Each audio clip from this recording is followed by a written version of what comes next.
नमस्कार विद्यार्थियों, संस्कृत की कक्षा 9 एवं 10 के लिए मैं यहाँ पर आपके लिए संधि प्रकरण का चैप्टर लेकर आया हूँ। संस्कृत व्याकरण में अपने चल रहा था संधि प्रकरण। बहुत दिनों के पश्चात इस प्रकरण को लेकर मैं आया हूँ। कुछ अस्वस्थता के कारण मैं नहीं बना पाया। अब पार्ट 6 ये जो संधि है यहाँ पर लिखी हुई है पूर्व रूप संधि तथा पर रूप संधि। ये दो संधि अपन यहाँ पर पढ़ेंगे। तो सबसे पहले लेके चलता हूँ मैं आपको पूर्व रूप संधि। तो पूर्व रूप संधि में यहाँ पर लिखा हुआ है कि यदि ए ओ के बाद, इसकी परिभाषा है, यदि ए ओ के बाद ह्रस्व स्वर अ, क्या लिखा हुआ है, अ। स्वर दो प्रकार के होते हैं, ह्रस्व स्वर और दीर्घ स्वर। ह्रस्व स्वर जिनमें मात्राएं नहीं आती, दीर्घ स्वर जिनमें मात्राएं आती हैं। संख्या में ह्रस्व स्वर 5 होते हैं और दीर्घ स्वर जो है 8 होते हैं। कुल मिलाकर स्वर की संख्या होती है 13।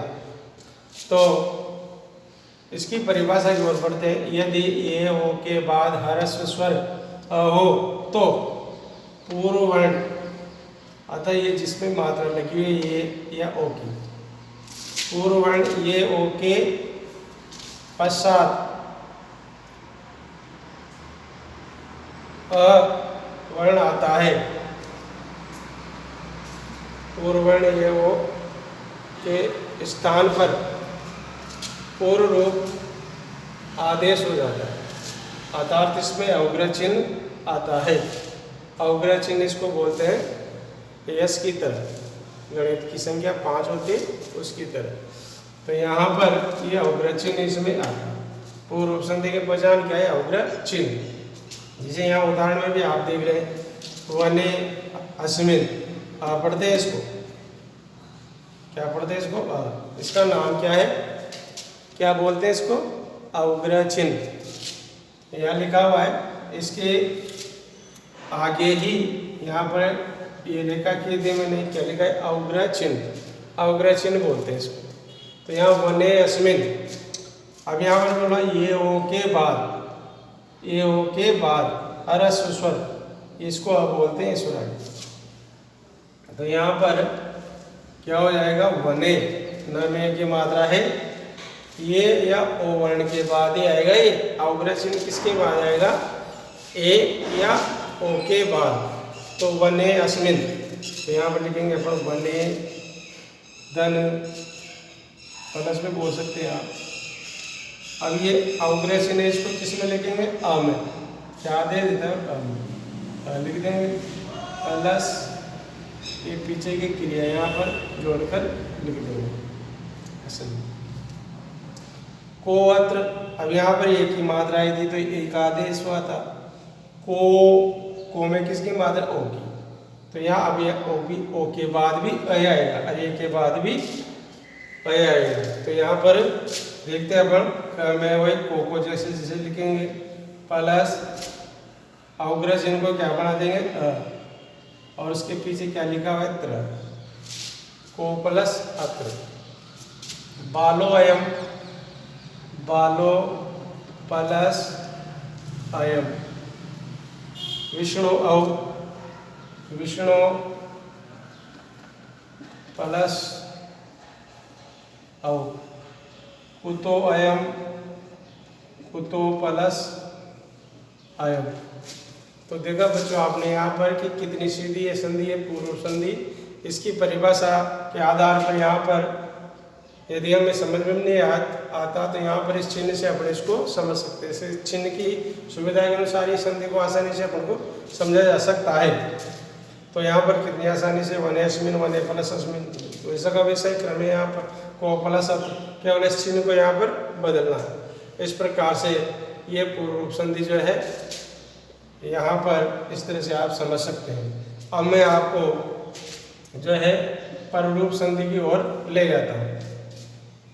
पररूप संधि की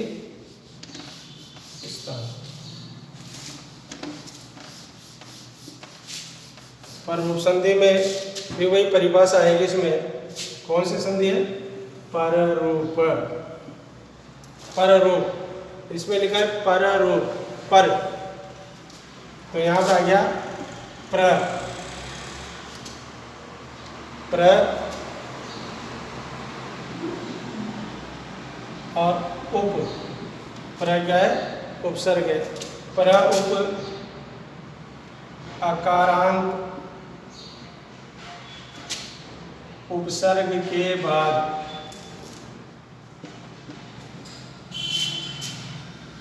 प्र उप अकारांत उपसर्ग के बाद ए ओ वर्ण आता है।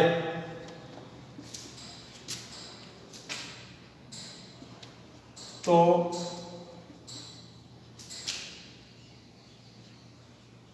पूर्व वर्ण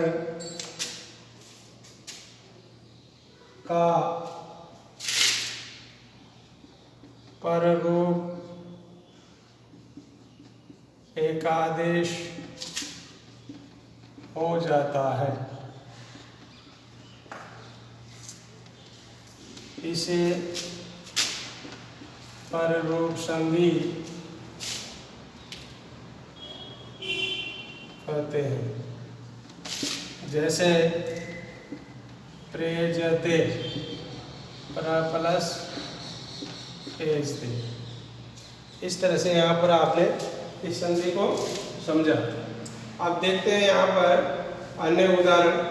अन्य उदाहरण में यहाँ पर चलते हैं उदाहरण। तो उदाहरण की ओर प्र उपसर्ग के बाद इसमें उपसर्ग आएंगे कौन से, अकारांत। ऐसे उपसर्गों की संख्या कितनी होती है, 22।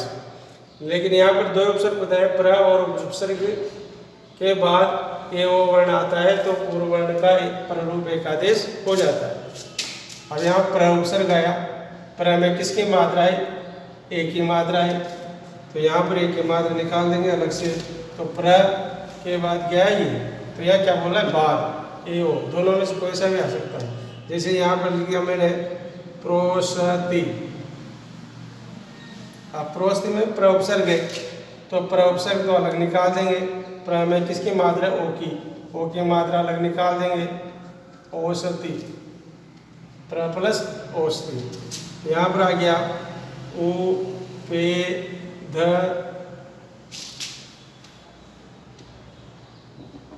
उपेद दे, तो अब यहाँ प्र के बाद गया उप, प्र में भी अकारांत है, उप प्लस एदते, उपेदते। और इसके बाद उपोसते,